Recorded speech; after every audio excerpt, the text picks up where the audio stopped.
Dia kabur. Kemanapun, Dewi Cakra. Kaguya Otsutsuki. Sosok yang mampu melintasi dimensi sesuka hatinya, kini menemukan bahwa tempat persembunyiannya tak lagi aman. Kekuatan absolutnya untuk berpindah antar dunia kini menjadi sia-sia. Mengapa? Karena di hadapannya berdiri Son Goku, seorang Saiyan yang kemampuannya membaca energi kehidupan, atau Q, telah mencapai level dewa. Inilah momen ketika dimensi tak lagi berarti, saat aura terbaca sepenuhnya. Selamat datang di channel kami, tempat kita membahas duel-duel epik lintas anime. Hari ini, kita akan mengupas tuntas pertarungan yang sering jadi perdebatan panas. Son Goku melawan Kaguya Otsutsuki. Siapa yang akan keluar sebagai pemenang? Mari kita mulai dari analisis kekuatan Kaguya. Kaguya adalah nenek moyang Cakra di dunia Naruto. Kekuatan utamanya adalah Ame no Minaka, sebuah jutsu yang memungkinkannya memindahkan dirinya dan siapapun di sekitarnya secara instan ke salah satu dari 6 dimensinya. Ada dimensi lava, es, gurun pasir, asam, dan dimensi gravitasi super berat. Belum lagi dimensi intinya, tempat ia bisa memulihkan cakra dengan cepat. Ini adalah kemampuan yang luar biasa, bahkan bagi standar dewa sekalipun. Dengan Ame no Minaka, Kaguya bisa mengisolasi lawannya, memisahkan mereka, atau melemparkan mereka ke lingkungan yang mematikan. Sasuke dan Naruto butuh perjuangan luar biasa hanya untuk bisa bertahan dan kembali dari dimensi-dimensi tersebut. Selain itu, Kaguya memiliki Byakugan dan Rin Sharingan. Byakugan memberinya penglihatan 360 derajat dan kemampuan melihat aliran cakra. Rin Sharingan di dahinya memberinya akses ke jutsu ruang waktu yang lebih dahsyat lagi. Jangan lupakan tulang abu pelenyap semua, atau All Killing Ash Bones. Serangan ini sangat mematikan. Siapapun yang terkena akan hancur menjadi debu tanpa bisa beregenerasi. Itachi dengan Susanoo sempurna pun tak akan berkutik. Madara dalam wujud Rikudo Senin pun akan lenyap. Ini adalah serangan absolut yang mengabaikan daya tahan fisik. Stamina Kaguya juga bisa dibilang tak terbatas, terutama di dimensi intinya. Dia adalah perwujudan dari pohon dewa dan Ju-Ubi, monster berekor 10. Untuk mengalahkannya, Naruto dan Sasuke tidak bisa melenyapkannya secara langsung. Mereka harus menyegelnya dengan Jutsu Chibaku Tensai 6 jalan. Sebuah tugas yang membutuhkan kekuatan dari Hagoromo Otsutsuki sendiri. Jadi, jelas, Kaguya adalah lawan yang sangat-sangat tangguh. Sekarang, mari kita beralih ke Goku. Son Goku adalah seorang Saiyan yang dibesarkan di bumi. Kekuatannya terus berkembang tanpa batas melalui latihan keras dan pertarungan. Di akhir seri Dragon Ball Super, Goku telah menguasai Ultra Instinct, sebuah kondisi mental dan fisik yang memisahkan kesadaran dari tubuh, memungkinkan tubuhnya untuk bereaksi dan menghindar dari serangan secara otomatis. Ini bukan sekadar kecepatan, ini adalah tingkat reaksi yang melampaui pemikiran. Kita bicara tentang Goku yang mampu bertarung seimbang dengan Jiren, makhluk yang kekuatannya melampaui dewa kehancuran. Skala kekuatan Goku sudah berada di level universal. Dia bisa menghancurkan planet dengan mudah sejak era Frieza Saga. Di levelnya sekarang, pukulannya bisa mengguncang seluruh alam semesta.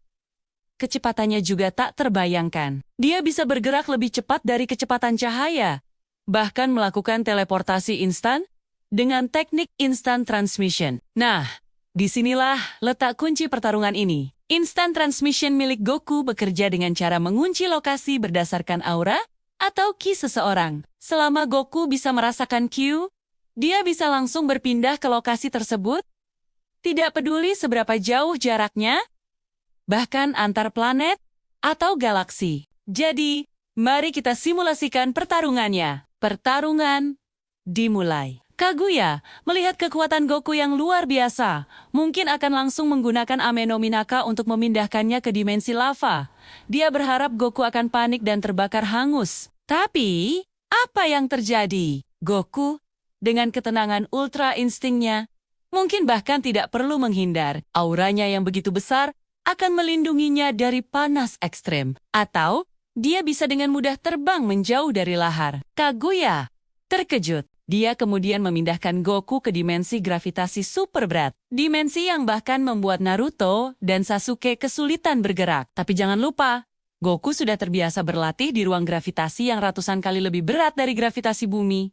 Bahkan di awal Dragon Ball Z, dia sudah melakukannya. Gravitasi Super Kaguya mungkin akan terasa seperti latihan ringan baginya. Goku bahkan mungkin akan mulai melakukan push-up di sana, membuat Kaguya semakin frustrasi. Melihat taktiknya gagal, Kaguya mulai panik. Dia memutuskan untuk kabur, melompat dari satu dimensi ke dimensi lain dengan cepat. Dia pindah ke dimensi S, lalu ke dimensi gurun, lalu kembali ke dimensi intinya. Dia berpikir, tidak mungkin dia bisa mengikutiku. Aku adalah penguasa dimensi. Tapi disinilah kesalahan fatalnya. Kaguya mungkin tidak menyadari bahwa setiap makhluk hidup di alam semesta Dragon Ball memiliki ki atau energi kehidupan. Dan Goku adalah master dalam merasakan ki. Meskipun Kaguya berasal dari alam semesta yang berbeda dan menyebut energinya sebagai cakra, bagi Goku, itu tetaplah sebuah energi kehidupan yang bisa ia lacak. Aura Kaguya yang begitu besar justru membuatnya seperti mercusuar di tengah kegelapan bagi indera ki Goku. Jadi, saat Kaguya kabur ke dimensi S, Goku hanya perlu merasakan ki-nya. Oh, dia di sana. Lalu, dengan instant transmission, ZRI's Goku muncul tepat di hadapannya. Kaguya kaget setengah mati. Bagaimana bisa? Dia langsung melompat lagi ke dimensi asam. Sebelum dia bisa mengambil napas, Goku sudah ada di sana lagi. Dengan senyum santainya. Mau lari kemana lagi? Inilah inti masalah bagi Kaguya. Kemampuan andalannya, Ame no Minaka, yang seharusnya menjadi kartu as untuk mengontrol medan perang, kini menjadi tidak berguna. Setiap kali dia berpindah, dia hanya memberikan Goku alamat tujuannya secara gratis. Itu seperti bermain petak umpet dengan seseorang yang memiliki GPS yang tertanam di tubuhmu. Kemanapun kamu bersembunyi, kamu akan langsung ditemukan. Kaguya yang terpojok mungkin akan mencoba serangan terakhirnya, tulang abu pelenyap semua. Dia menembakkan beberapa tulang ke arah Goku. Ini adalah serangan yang sangat berbahaya. Jika terkena, tamatlah riwayat Goku.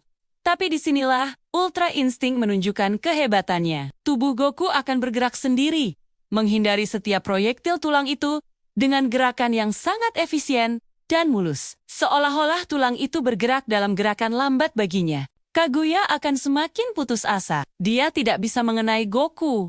Dia juga tidak bisa kabur darinya. Kekuatan fisik Goku jauh di atasnya. Satu pukulan serius dari Goku dalam mode Ultra Instinct sudah cukup untuk mengakhiri segalanya. Kaguya mungkin akan mencoba menciptakan portal untuk melarikan diri. Tapi kecepatan Goku akan jauh melebihinya. Sebelum portal itu terbuka sepenuhnya, Goku sudah berada di depannya. Pada akhirnya, Kaguya akan menyadari bahwa dia tidak punya pilihan lain. Dia tidak bisa menang. Goku, dengan sifatnya yang terkadang naif, mungkin akan menawarinya kesempatan untuk menyerah. Tapi jika Kaguya menolak dan terus melawan, Goku tidak akan punya pilihan selain mengakhirinya dengan satu serangan pamungkas. Misalnya Kamehameha dahsyat, yang tidak hanya akan melenyapkan Kaguya, tapi juga mungkin seluruh dimensi tempat mereka berada. Jadi, kesimpulannya, meskipun Kaguya adalah dewi di dunianya, dengan kemampuan ruang waktu yang mengerikan, kemampuannya itu menjadi senjata makan tuan saat berhadapan dengan Goku. Kemampuan Goku untuk merasakan Q dan melakukan instant transmission secara efektif, menetralkan keunggulan terbesar Kaguya, ditambah dengan kekuatan, kecepatan, dan pertahanan Ultra Instinct yang berada di level universal. Pertarungan ini tampaknya hanya memiliki satu pemenang yang jelas. Kekuatan untuk melintasi dimensi memang hebat. Tapi itu tidak ada artinya jika lawanmu bisa membaca setiap langkahmu dari alam semesta lain. Ini adalah pelajaran pahit yang harus diterima oleh Dewi Cakra saat dimensinya dibaca oleh Ki seorang Saiyan. Bagaimana menurut kalian? Apakah kalian setuju dengan analisis ini? Atau kalian punya pendapat lain? Mungkin ada faktor dari kekuatan Kaguya yang kami lewatkan? Tulis pendapat kalian di kolom komentar di bawah. Jangan lupa untuk like, subscribe, dan nyalakan lonceng notifikasinya agar tidak ketinggalan video-video seru lainnya dari kami. Terima kasih sudah menonton. Sampai jumpa di pertarungan selanjutnya.